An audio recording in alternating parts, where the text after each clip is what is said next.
Hello, my name is Suyash Patil. I am from Pillai College. My roll number is 10430. Today, my topic name is Single Nucleotide Polymorphism Array, which is also called as SNP. Introduction to SNP. A single nucleotide polymorphism SNP is a small variation in a single base of DNA. SNPs are the most common genetic variation found in humans. Scientists study SNPs to understand how they influence health, disease, and other traits. As you can see in the picture, there are given two traits, which is C, G, and TA, which shows that they both are showing the SNP. SNP means they are indicating the SNPs. Further, there are types of SNPs, various types of SNPs, but we have classified in only three types of SNP. The first one is coding SNP, affect protein production and function. Non-coding SNPs may influence gene regulation and expression. Neutral SNPs have no unknown effect on the organism. There are two main functions, which is the first the coding SNP and the second the non-coding, which shows the protein production and its function, and the non-coding SNPs which shows the gene regulation and expression. And the third one is neutral, which does not shows any type of effect on the SNP, but it only shows how the SNP affects on it on the organism. Application of SNP array. SNP arrays are used in various fields.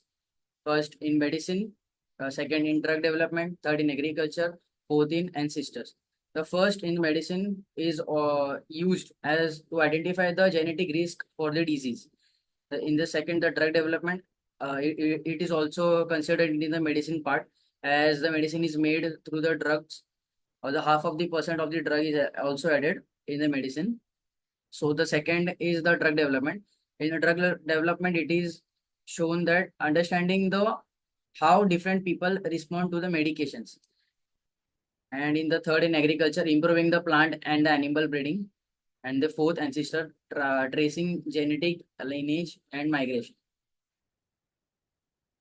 Methodology of SNP array. The process of SNP analysis involves DNA collection, analysis, and data interpretation. The first one is DNA collection, gathering the DNA samples, and second, analysis using arrays to detect SNPs. Third, data interruption, understanding the impact of SNPs on the traits and the health. Working of SNP arrays. There is a chamber, the big chamber, which is shown as an example. First, the steps is like SNP arrays includes extraction, amplification, and detection, and the last part is output, where from the blood sample is been removed. The first part where the blood sample is been inserted, then it goes further and through the extraction process, it goes mixing on the mixing through the lysis buffer, and the second where the PCR reagent is added, which goes on the further step that is also called as amplification, where the PCR liquid gets mixed with the probe dyes, which is added in the detection part, and further mixing process is done, and then the last part, which is the SNP detection, where the SNP detects what the blood sample is going to show us, and at the end the blood sample gets removed out of the chamber. Technology behind the SNP arrays. As we seen in the previous slide, there are extraction, detection, and analysis.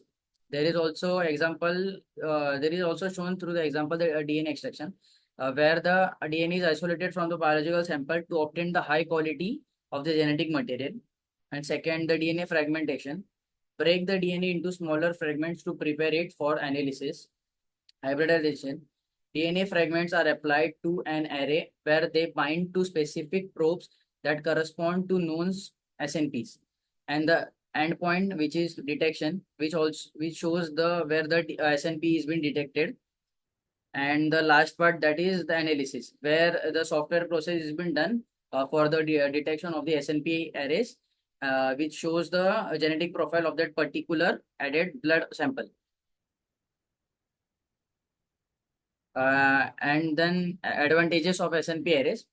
The main advantage of the SNP arrays, which is the high throughput, can analyze thousands of SNP across the genome in a single experiment. As we can see that it is written that there we can use only at a time we can use multiple SNPs experiments.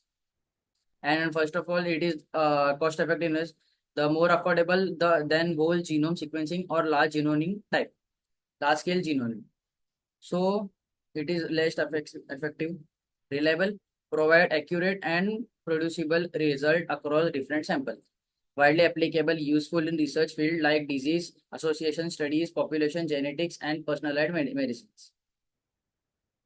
Result saying a single nucleotide polymorphism SNP array provide a comprehensive snapshot of genetic variation across an individual's genome by analyzing specific location where single nucleotide changes occur. Conclusion: SNP arrays are essential tools in genomic, helping us understanding genetic diversity and its implication. They play a crucial role in advancing personalized medicine, agriculture, and ancestor research. Thank you.